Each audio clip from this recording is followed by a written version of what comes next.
Well, here we are at the beautiful, placid Fojnica River here in the Bosnian Pyramid Mega Complex. And this river was built in its entirety in ancient times. You can see the layers, which turn out to be baked, adhered clay layers. So these layers are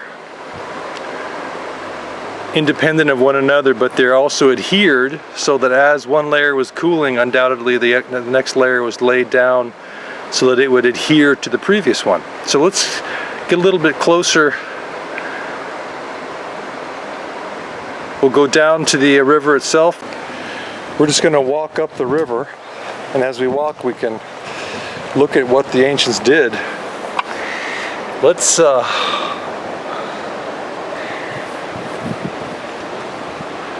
look at these interesting inclined angles.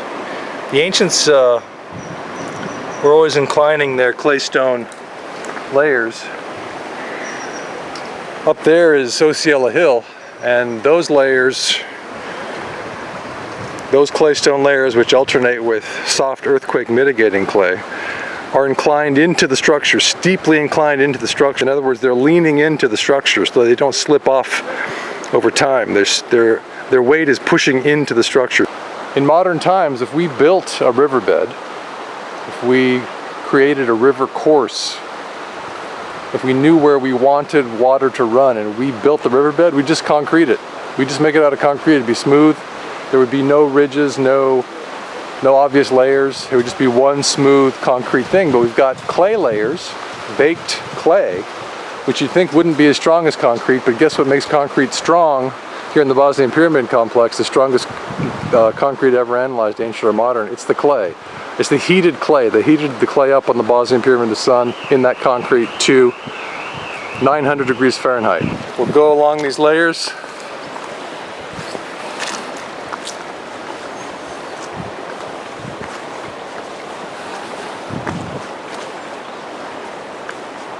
Here's one that's almost parallel, but it's still angled against the flow.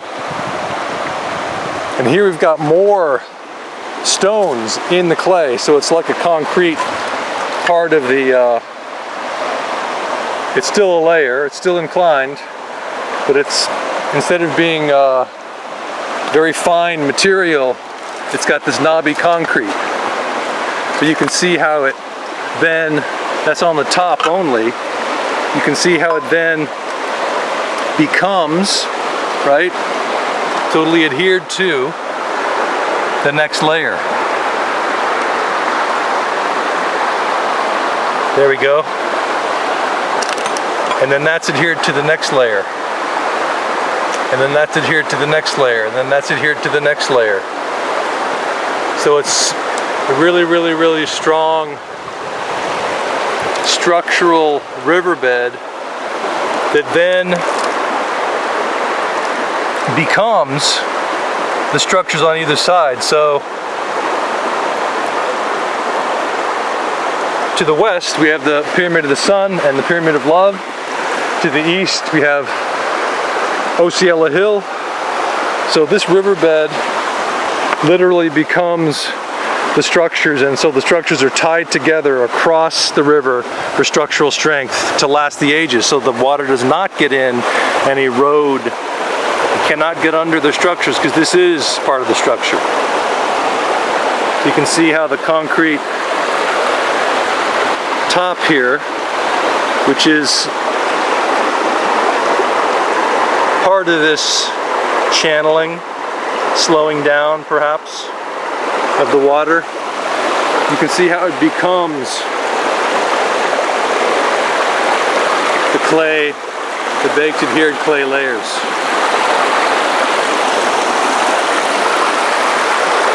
So here's where the concrete stops, right here,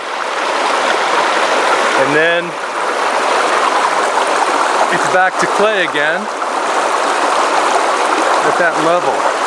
And then coming up just a bit above it, above that level again, is a bit of concrete. But below that level. It's all clay. It's all clay layers.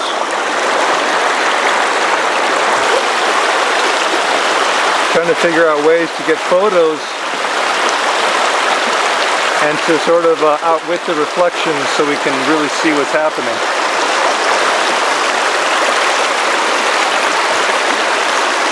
Interesting curving in this one, right? Wonder why they did that. This one curves the other way. This one curves out. So there's all sorts of curving. Nothing's a perfectly straight line. Everything's curving, winding, you can see. But you do have the flat layers lying flat against each other and baked together.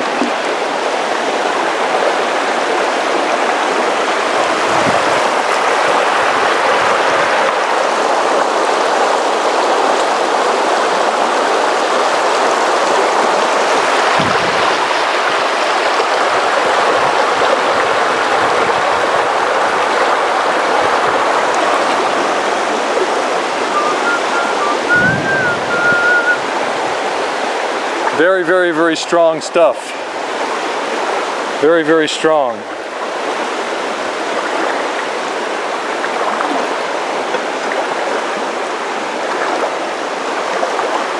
With this tool, it will be impossible to get any kind of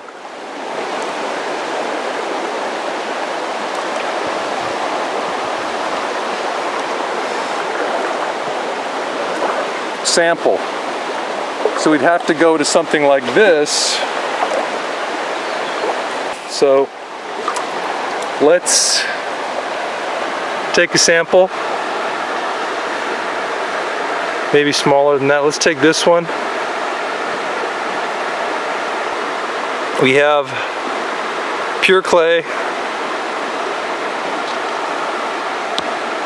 And you'd think that clay would be soft enough to get eroded really quickly and not last tens of thousands or millions of years.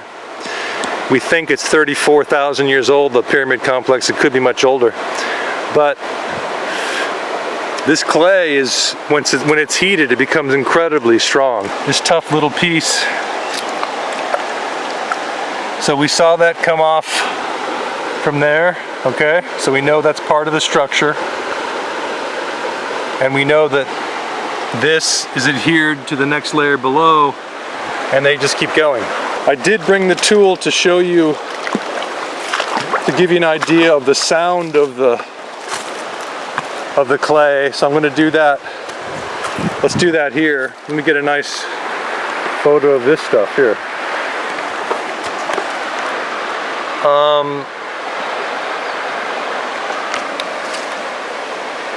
Now this is clay that's already been partly eroded, partly weakened over time. So that's how hard it is. There are chips flying up at me, okay? But it's very, very, very hard. Little tiny chips flying up at me. Chips flying up. But you can hear how hard it is. It's not like a soft clay material at all. It's very, very hard baked clay. This is the 5th expedition to show that the river is built. Obviously, the size of a built river that extends as far as it does would make it the largest megalithic structure in the world. We're going to stand in the Fojnica River with the clay layers, the incredibly strong, eons defying clay layers, okay? Right there. Right there. Amazing, absolutely amazing. Beautiful. We're going to let the world know in this video. We're going to say out loud that the Fojnica River and its 12 tributaries to the west comprise the largest megalithic structure in the world. Now, as dramatic as that sounds, it's not the full extent of it, because the riverbeds were built to tie together structures on either side of the river. So that means that it's not just a built riverbed system. They began with the riverbeds. They said, this is where we want the water to go, and here's our lowest point. And then they built the structures on either side of the riverbed. So that's why I call the Bosnian Pyramid mega complex, because it extends much further than the Visoko area. Let's continue the walk upstream. One interesting thing about the Bosnian Pyramid complex is that we do not find tools. So we have to wonder how the ancients made these baked adhered clay layers. They certainly don't leave us any sign as far as technology. But in fact, we could say that the fact that the ancients did not leave tools here for us to find in modern day means that their technology was, to us, could be thought of as magic. Now we are, with Tesla's help and other great scientists' help around the world over the last 100+ years, we're finding out that sonic technology, cymatics, can create incredible forms and can heat up material. So we must wonder if this material was created and this structure was created using sonic technology, as opposed to sort of a laborious manual slathering of the clay. But then there's so many questions that arise with that.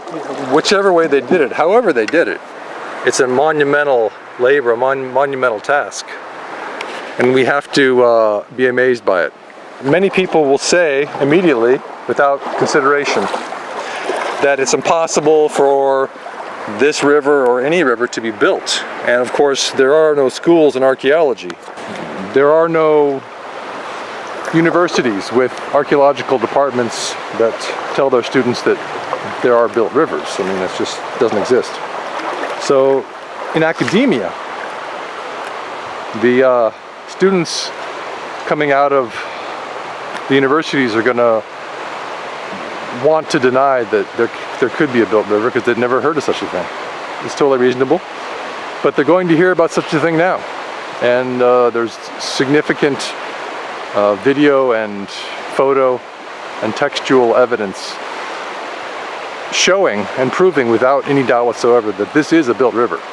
So how far does it extend up through its tributaries? We don't know.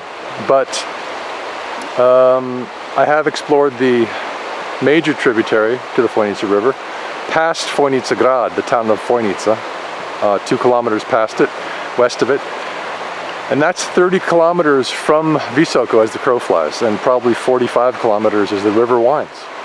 So that's a long way, and so it seems to me that if the ancients are going to build a 45-kilometer long river, they can just build a 60-kilometer river, and they can, in other words, they can include all the tributaries in their system, in their river system.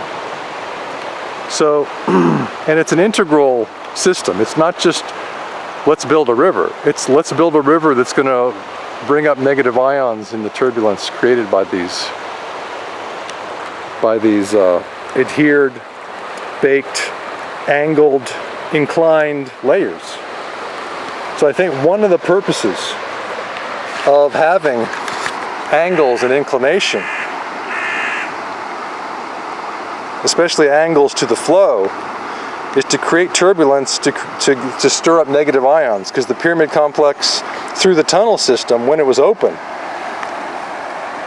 uses negative ions. There's a really great paper on the internet called Pyramids as Ionizers, and I would recommend that anyone listening to this read that. talks about the relationship of water to the pyramid complex here in Bosnia, in Visoko. Here's some interesting features. I've never seen these before. I mean, everything's always curving here. It's not a Roman angular sort of complex at all, except for some right angles on the concrete of the pyramid sun. So you've got these beautiful curving features. You say, oh, it's erosion. Well, I don't think so. I don't think it's erosion. If this stayed strong, right? If that part of it, if this part of it stayed strong through the ages, why is this suddenly beautifully, almost, you know, it's an ellipse, but almost a circle? Why is it eroded in a circle? It goes deeply down. It doesn't make any sense. So clearly they built that circle into it. And they built that circle into it, or that ellipse. So they're building these shapes into it. Why? It's all a mystery. So I'm documenting the mystery for you to figure out. And if you want to say it's not a built river, you can say that. But it is a built river. So it's a kind of a waste of time. The evidence is there. Here's an interesting channel. So they do sectioning in the concrete, and you see that all around the complex. It's always sectioning, or blocks. And they do sectioning in their clay. They say, okay, we're done with this section, we're going to start a new section. And the channel is the result of them starting a new section. And the channel can just be a line, or it can be something more significant. So I'm just getting photos as we talk. Photos can be quite evocative. That's a beautiful shot right there. Look at that. All those incredible, yeah, not erosion. Bird's eye view. Speaking of birds, there's a nice feather. So we've got a beautiful feather, and I'd like to say hello to the birds. We will honor you in this video. And that was most of our journey up the beautiful Fojnica. Here's Osijela Hill here.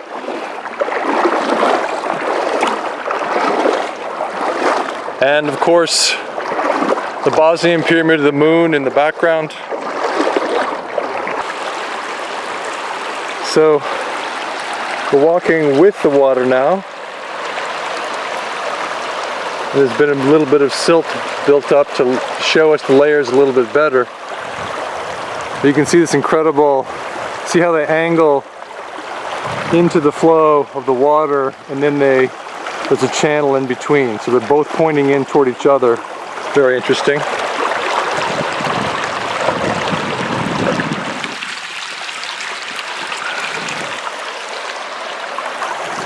Alright, so I see some stairs over here. I'm sure the Bosnians are always very nice, so if you walk on their property, they're always happy to see you. It's a very nice thing about Bosnia. So this was our river trip, and I hope you enjoyed it. This is just one of 5 explorations of the Fojnica River, and you can find the other 4. Built by the Ancients is the title. Just check YouTube for Built by the Ancients, the Fojnica River. And then the adventure continues, just the second one. Then there's Who Built the Upper Fojnica River. So we just keep accumulating photos, video, and text about this incredible structure that winds through the Bosnian Pyramid mega complex. I hope you have a scientific day.